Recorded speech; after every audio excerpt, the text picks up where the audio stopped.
kita record lah. Oke, kita mulai. Ya, udah kebaca ya? Ya, udah Pak. Oke, suaranya masih putus-putus nggak? Jelas Pak. Jelas Pak. Jelas, oke. Kita mulai. Assalamualaikum warahmatullahi wabarakatuh. Waalaikumsalam warahmatullahi wabarakatuh. Bapak-bapak dan ibu sekalian,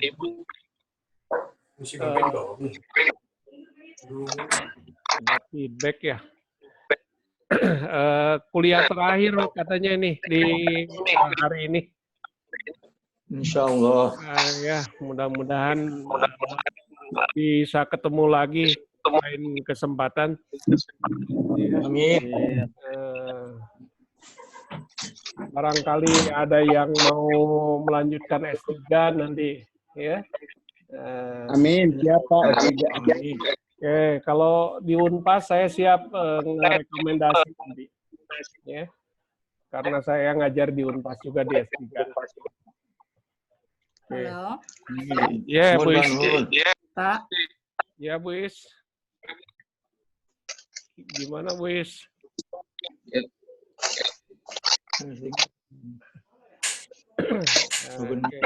Saya izin sholat asar dulu ya, Pak.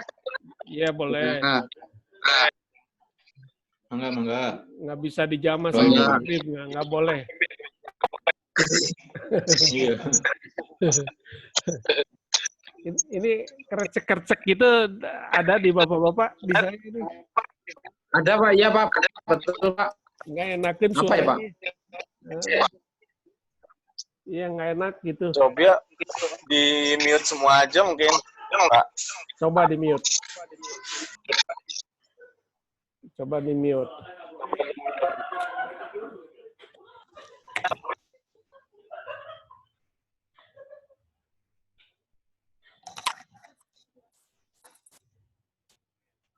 Sekarang gimana? Ada? Bagus. Enggak? Enggak ada ya?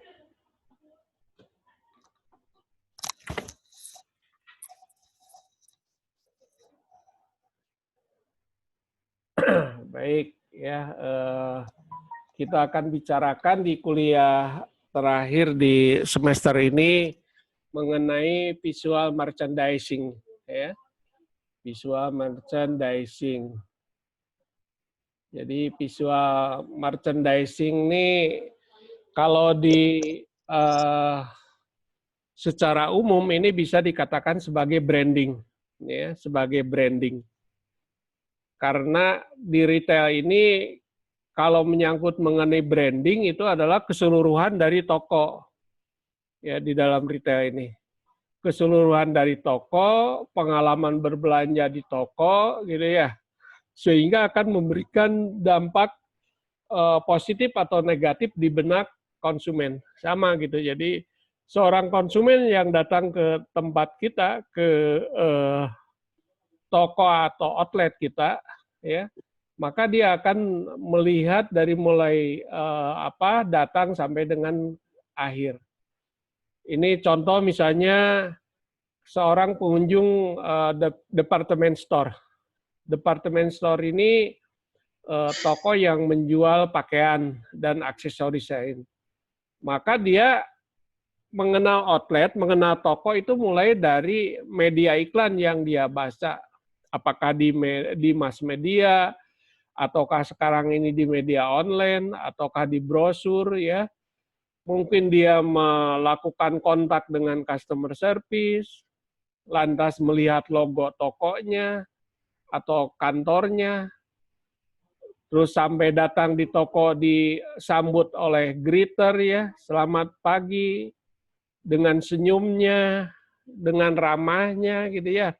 Dan dia berkeliling di dalam toko, melihat interiornya, ya, dari luar itu lihat interior luar, lantas masuk ke interior dalam, melihat label harga, melihat merchandise, mencari toilet barangkali, dan berinteraksi dengan wiraniaga dan kasir.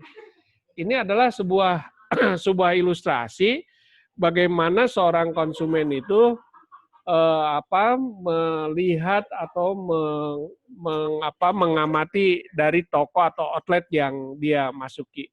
Jadi secara visual yang terlihat dan terasa dan teraba gitu kan ya. Jadi pengalaman berbelanja menyenangkan atau berbeda dari toko atau dari kantor yang lain ini memberikan memberikan image tersendiri, citra sendiri ya bagi pelanggan ini. Ini menyangkut mengenai visual merchandising atau bahasa lainnya adalah brand building, ya, membangun merek.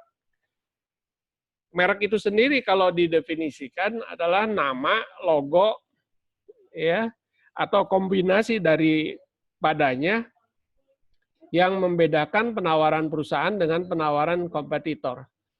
Tapi kalau kita bicara branding itu bukan hanya sekedar logo, bukan hanya sekedar nama, tapi keseluruhannya. Bisa saja tempat lain di branding, ada istilah branding. Misalnya ada air minum mineral ya, air minum mineral. Tuh, yang rasanya ada rasa manis-manisnya, gitu ya. Ya, dia sampai membranding warung-warung atau kios itu ya dengan merek dia. Itu namanya brand building dia, gitu ya. Nah, bagaimana membangun brand ini ya? Dibutuhkan dua hal untuk brand building.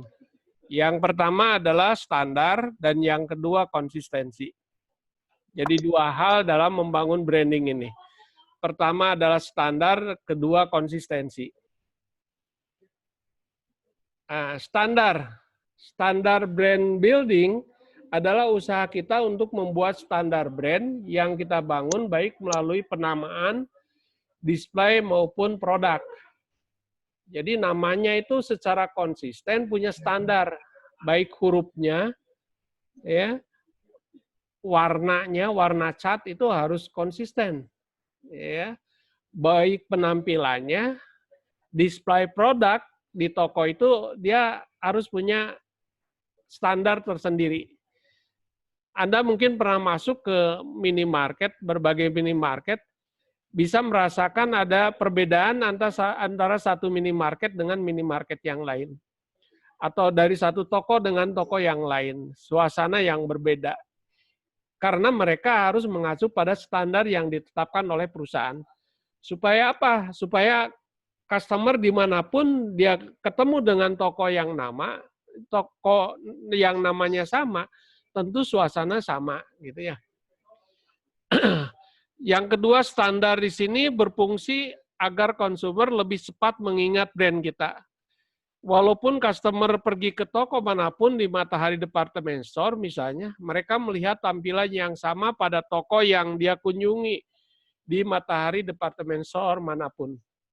Atau mungkin kalau supermarket Borma gitu ya, Bapak Ibu pernah masuk Borma gitu ya, di Bandung Borma istilahnya Borobudur Market ya, yaitu luar biasa. Di Bandung itu banyak lahir peritel-peritel yang handal, diantaranya Borobudur. Tuh. Aneh ya, Borobudur namanya, tapi dari Bandung. Ada lagi Jogja juga dari Bandung ya. Tidak ada hubungannya dengan Yogyakarta gitu, tapi dia lahir di Kosambi gitu ya. Tapi mereka itu kekuatannya luar biasa misalnya. Suatu saat saya pergi ke daerah di Purwakarta gitu. Saya mengenal ini warna cat dan suasana toko ini Borma. Tapi ternyata diberi nama Tokma, ya. Terus saya ngobrol dengan pegawainya, ternyata benar. Saya tidak bisa dipungkiri, tidak bisa ini bukan ini berbeda gitu ya, bukan Borma, tapi perasaan saya ini Borma. Karena masuk ke dalam, suasana persis sama. Borma misalnya punya loteng atau punya tingkat yang setengah tingkat itu di dalam itu. Selalu itu semua toko, baik yang besar maupun yang kecil. Bisa Bapak Ibu bandingkan. Nah, di Tokma pun sama. Nah, setelah itu saya ngobrol dengan salah seorang pegawai, ternyata benar. Jadi dia adalah pengembangan dari Borma yang ada di Bandung. Ya, karena dia lintas luar kota, ya ada diberi peraturan tidak boleh menggunakan nama yang sama katanya. Ini jadi harus ada standar. Yang kedua di dalam brand building adalah harus konsisten. Konsisten.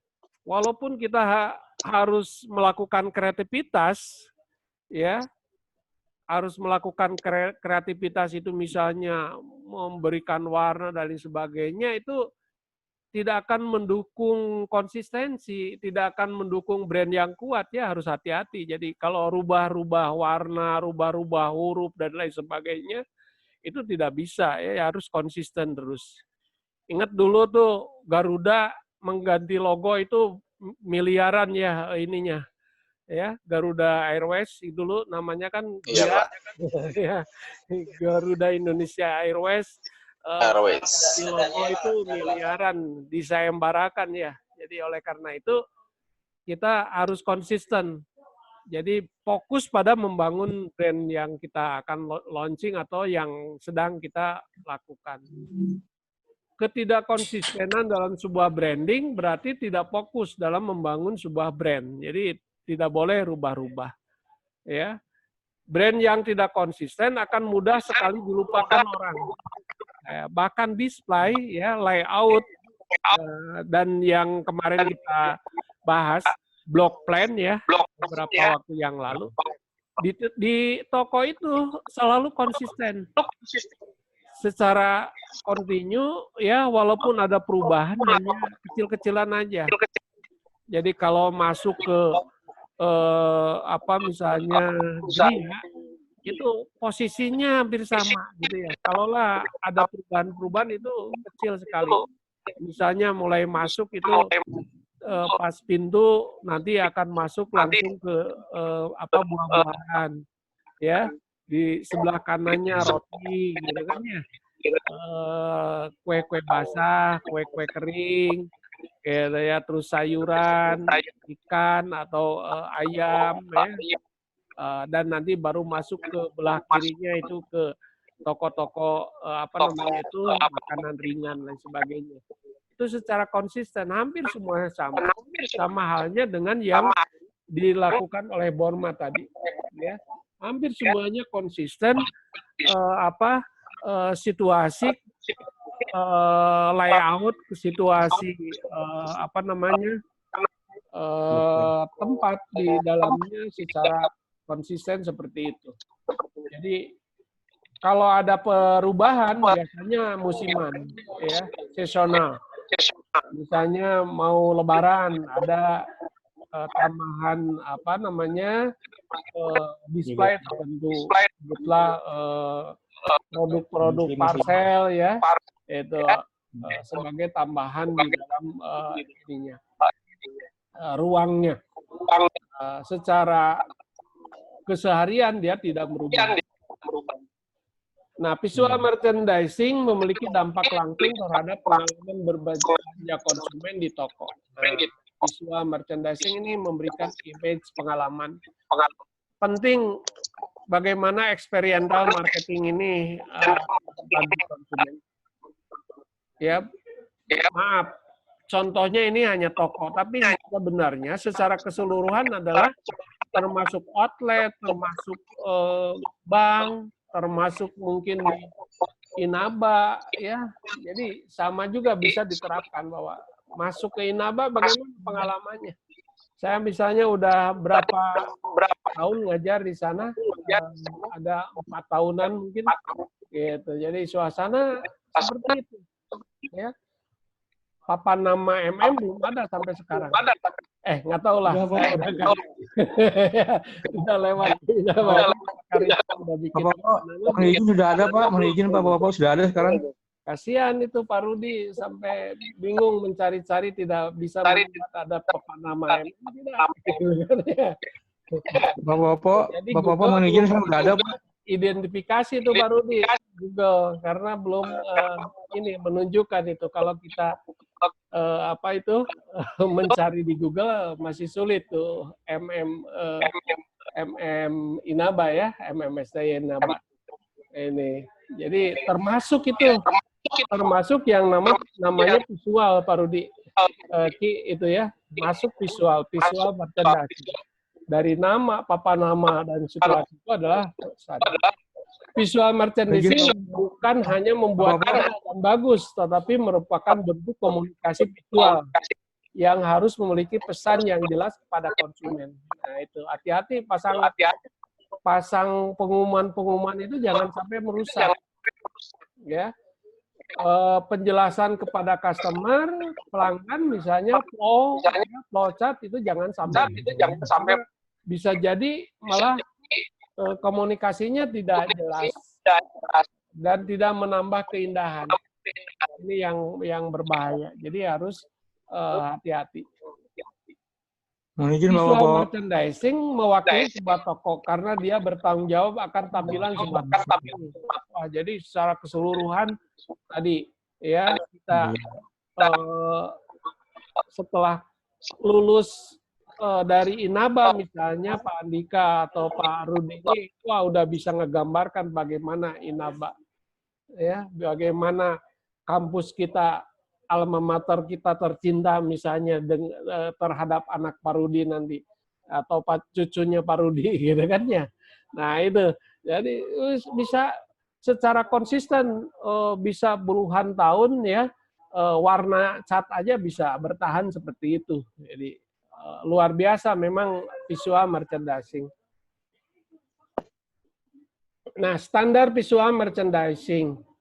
Setiap bentuk komunikasi visual harus kreatif. Begitu juga visual merchandising harus kreatif. Tapi ingat tadi, ya presentasi visual merchandising yang sukses adalah presentasi yang memegang teguh standar dan konsistensi. Walaupun harus kreatif, tapi harus tetap dalam koridor standar yang sudah ditetapkan. Dan konsisten secara lama, jangka waktu yang lama, tidak tiap bulan diganti atau tiap tahun diganti, itu bisa mengakibatkan tadi ketidakkonsistenan dalam visual merchandising-nya. Ya, jadi memang kreativitas harus dibangun. Nah, harus dibangun misalnya. Sampai semua unsur harusnya seperti itu di kampus juga misalnya. Ya, harusnya itu ya distandarisir. Idealnya misalnya setiap dosen juga melakukan presentasi dan sebagainya harusnya distandarisir dengan sebutlah untuk memperkenalkan Inaba mestinya kan gitu ya. Itu. Hanya memang dosen itu punya independensi yang tinggi gitu ya, yang kuat kadang-kadang membawa dirinya kan gitu ya. Namun demikian saya kira semua komponen itu menjadi menjadi endorser ya, menjadi ambasador dari brand, dari toko, dari kantor yang di mana dia kerja. Itu kan ya. Kemanapun dia, makanya orang Jepang kan gitu kan ya. Etikanya kalau berkenalan itu menyebutkan bukan Rudi dulu perkenalannya, tapi tempat di mana dia kerja dulu misalnya. Kayak gitu. Ya. Saya dari PT Anu nama Rudi gitu baru misalnya. Saya Popo Surya atau saya dari Unpas Popo Suryana gitu. Saya dari Inaba Popo Suryana kan gitu. Karena memang menjadi ambasador, menjadi representasi dari perusahaan di mana kita kerja gitu ya. Jadi kreativitas yang baik adalah kreativitas yang dibuat dalam batas-batas standar dan konsisten yang telah dibangun. Visual merchandising juga harus konsisten. Presentasi visual merchandising yang konsisten diwujudkan dalam sebuah standar visual merchandising.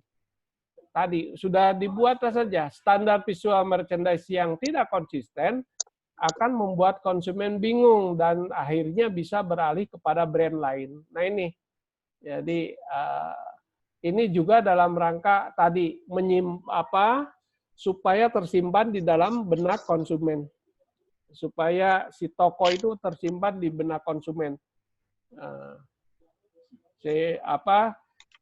Sampai tadi terbayang lah harus masuk ke alam bawah sadar konsumen. Oh ya, mungkin Pak Rudi juga udah bisa, walaupun kita sering ketemunya di ini online sekarang, mungkin udah bisa ngebayangkan bagaimana Pak Popo kan gitu ya. Bentuk Pak Popo udah kebayangan gitu ya. Dan itu lama Pak Rudi ya. Jadi insya Allah bisa jadi seumur hidup juga kita masih ingat. Dan mungkin insya Allah mudah-mudahan nanti juga sama-sama berada di surga kan gitu. Amin kan gitu ya.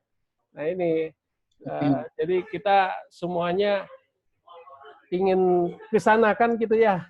Karena kembali atau tempat kembali ya sebaik-baiknya tempat kembali kita itu ke sana. Ya sementara aja di sini mah. Gitu ya, sementara aja di dunia mah. Nunggu panggilan gitu kan ya. Nunggu panggilan, nunggu giliran. Oke. Jadi standar visual merchandising yang tidak konsisten akan membuat bingung. Wah, ini teh masih toko A gitu ya, kan gitu ya. Ini teh masih kantornya Pak Rudi atau bukan? Nah, gitu ya. Ini teh PT Angkasa Pura berapa itu? 4 atau berapa? Gitu ya. Nah, gitu. Ini PT Bank BNI Syariah atau bukan? Kan gitu ya, Pak Asep. Jadi ada konsistensi. Iya, gitu ya. Jadi bisa bertanya-tanya kalau kita rubah. Gitu. Nah, ini contoh-contoh bagaimana visual visual merchandising dari toko ini, brand image Body Shop. Nah, Body Shop kayak gini nih, konsisten nih. Di mana-mana bentuknya kayak gini. Ya. Di setiap tokonya. Ini Body Shop ini. Bagaimana dia membuat desain kayak gini, ini adalah supaya konsisten tokonya. The Body Shop. Saya belum pernah masuk sih The Body Shop, baru lewat aja di depannya gitu. Rasanya bukan memenuhi kebutuhan saya kan gitu. Oke. Body Shop. Ini Nepi juga sama ya, produk Nepi. Dia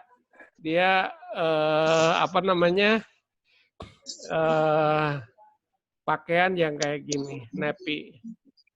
Tuh ya, Old Nepi. Jadi ada mobil kuno, gitu. Wah, ini gambarnya kayak Old Nepi. Ini Levi's, ya Levi's.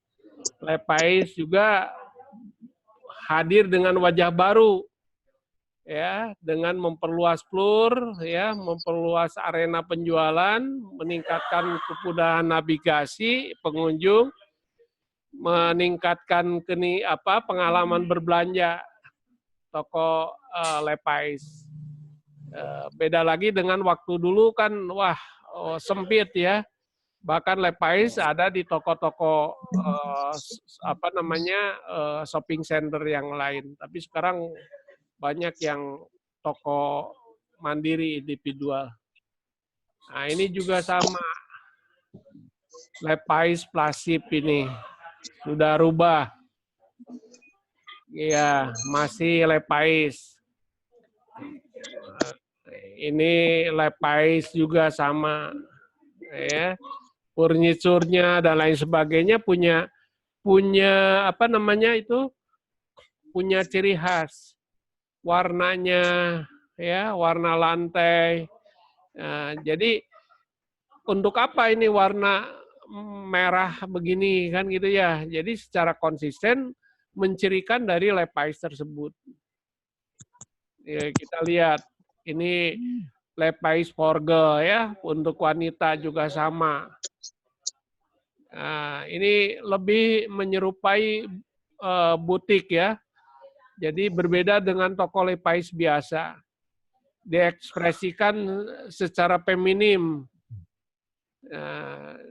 Kan Levi's punya image maskulin ya, maskulin, laki-laki gitu. Maka ini dirubah karena sasarannya adalah targetnya wanita gitu ya. Levi's girl sama. Jadi warna merah ciri khas Levi's. Ya, jadi terlihat warna merah yang menonjol di depan dinding yang putih membuat merchandise tampil menonjol. Jadi kelihatan ini ornamen-ornamennya jelas ya, karena temboknya putih, sementara ini warna merah begini kan gitu. Nah ini brand image dari Miss Sikti. Jadi digambarkan desainer sebagai toko retail yang mengagumkan dengan pilihan berani dalam bentuk dan warna. Miss Sikti, mungkin Pak Rudi sih sering masuk gitu, saya sih jarang sih ya. Miss Sikti juga sama, ya. Kuning, hijau, wah. Aksen warna terang mendominasi ruangan dari Miss Sikti ini. Ada garis-garis lengkung, garis bulat, setengah lingkaran itu bisa membedakan dari yang lain. Jadi yang lantai aja penting itu warna-warna lantainya, warna lantai itu. Miss Sikti juga ini. Jadi untuk memberikan suasana bahwa customer itu benar-benar berada di lingkungan fashion, di dunia fashion. Rasa ingin penasaran melihat apa situasi belanjanya itu. Ini, oke, Miss Sikti juga, nah, ya. Jadi ada warna abu-abu netral dengan lantai diberi aksen warna kuning terang, ya. Di atas lantai kuning ini berdiri kolom bulat yang di finishing laminasi warna kuning hijau. Begitu juga dindingnya dicat dengan warna yang sama. Ini kan terlihat ini ya menonjol gitu warna ini ya. Betah ya Pak Rudi di sini ya. Betah. Mungkin Bu Isti gitu dah. Betah nggak Bu di sini? Ini Miss Sikti juga sama ya. Situasi yang lain ini warnanya. Oke. Jadi jadi ini pentingnya visual merchandising, ya, visual merchandising untuk membangun image dari toko ini, ya. Oke, saya ingin nambahkan satu presentasi ya di akhir kuliah itu.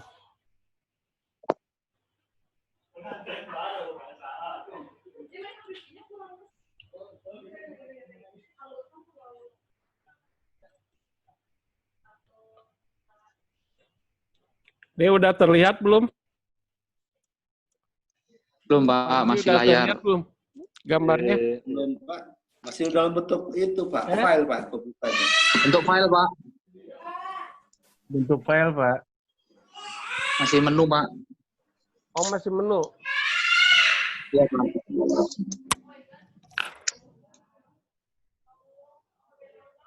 Jadi ini masih menu. Iya Pak. Iya Pak.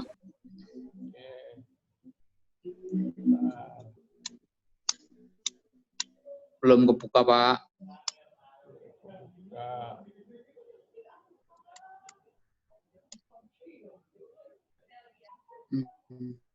Masih. Sekarang udah. Apa? Ah sekarang bisa Pak.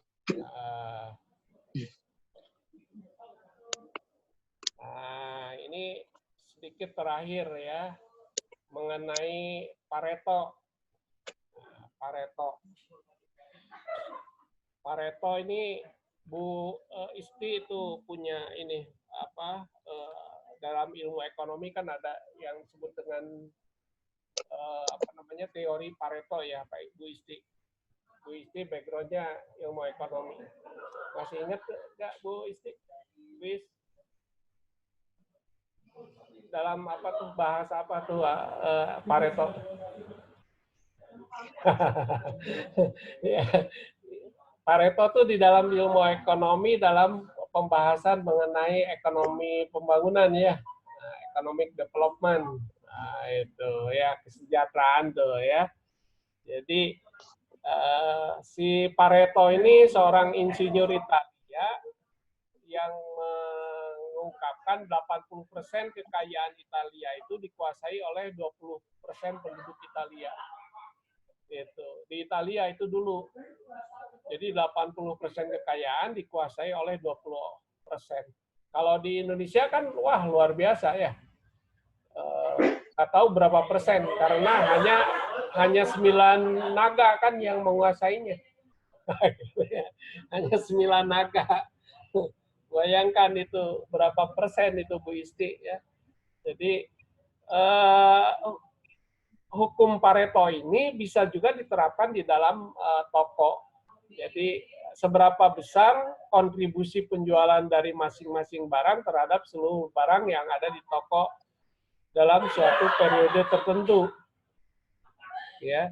Jadi Pareto ini banyak digunakan dalam analisis mengenai apa namanya itu berapa barang itu yang laku gitu ya.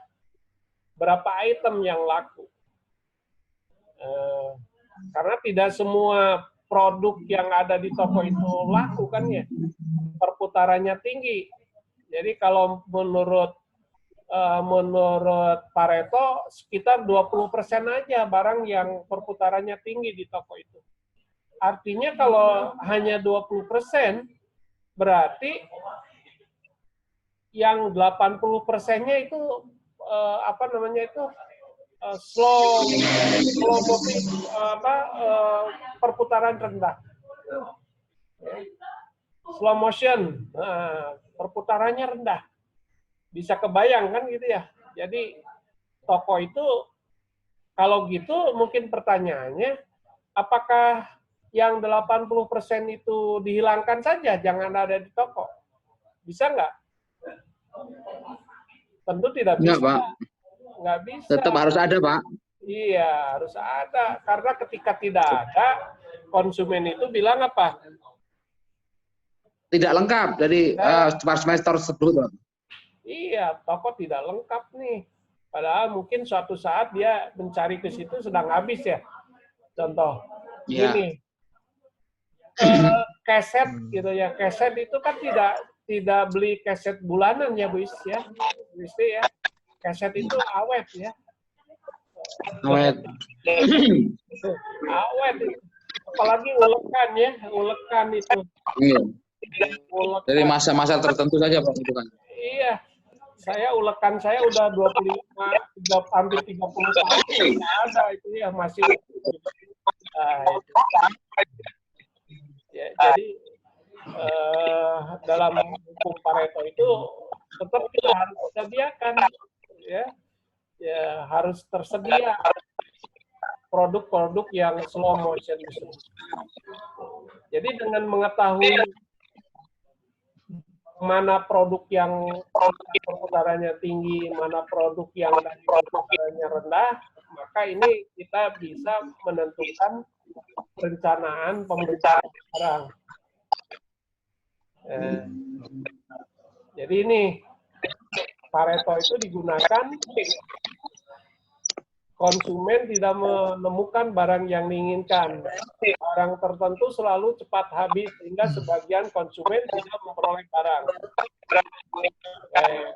Konsumen akan menghakimi toko tidak lengkap.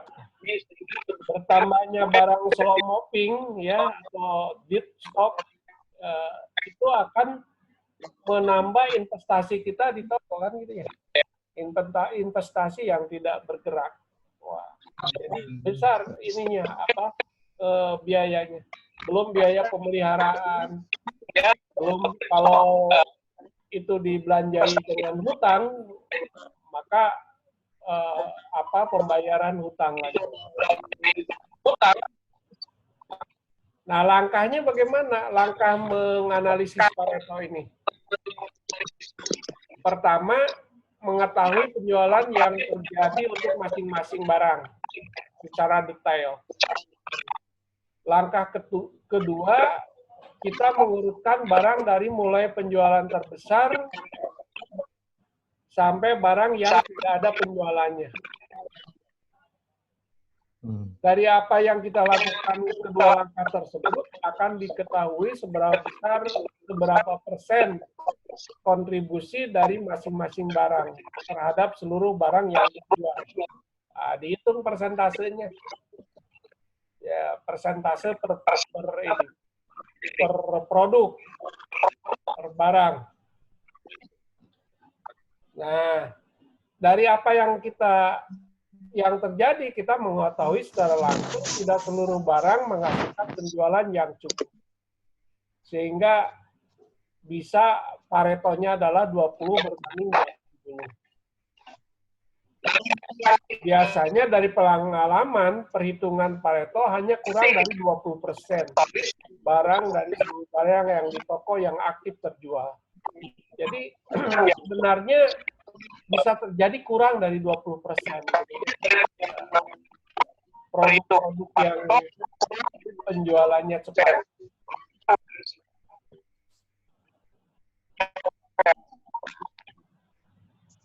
Nah, dengan mengetahui bahwa hanya 20% yang perputarannya tinggi, kita bisa pertama barang yang masuk kategori 20% harus selalu ada, jangan sampai kosong. Yang perputarannya tinggi tadi. Kedua, sebagai patokan untuk buying plan, ya, pembelian barang dagangan, bagian pembelian. Ketiga, sebagai patokan untuk promosi. Mana produk yang mau dipromosikan dan mana produk yang tidak dipromosikan. Yang keempat, sebagai bahan untuk melakukan review sama supplier. Bisa jadi kita minta special price misalnya, atau program penjualan, atau program promosi dari supplier, dari vendor. Jadi, oh ini kurang laku atau gimana, nah ini bagaimana caranya. Nah, itu dengan mengetahui analisis Pareto.